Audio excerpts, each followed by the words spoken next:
एक बार की बात है, एक छोटे से गांव में जहां रात को अनजानी आवाजें सुनाई देती थीं और वहां के लोग डर से ग्रस्त रहते थे। गांव के पास एक पुराने मकान की कहानी भी थी, जिसमें एक राजकुमारनी का भूत रहता था। यही कहानी बच्चों के बीच में भी सर्कुलेट करती थी। गांव में एक लड़का था, नाम था राजू। राजू उतना ही डरपोक था जितना उतना ही जिज्ञासु।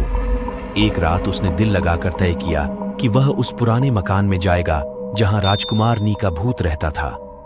राजू रात को अकेला मकान की ओर चला। धीरे धीरे वह मकान के बड़े द्वार के पास पहुंचा।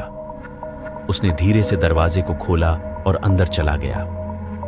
वहां कुछ अजीब खुशबू थी और अंदर से भयंकर आवाज आ रही थी। राजू का दिल धड़क रहा था, लेकिन वह अपने आप को साहसी बनाने के लिए कहीं और देख रहा था। चलते चलते वह एक बड़े कमरे में पहुंच गया जहां से अजीब आवाज आ रही थी।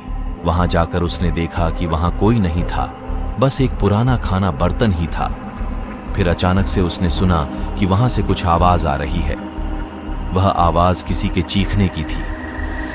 राजू के होश उड़ गए और वह भागकर बाहर निकला।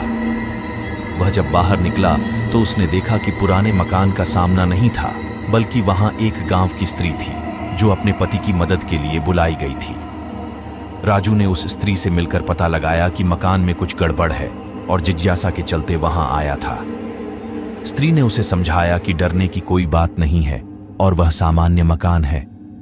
राजू ने अपनी भूल समझी और वह अपने गांव लौट आया और उसने कभी और वहां जाने का सोचा ही नहीं। लेकिन वह यह कभी नहीं जान पाया कि अंधेरे जगहों में जाने के बजाय सच्चाई को समझने का साहस उसे सबसे अधिक सहीदार बनाता है।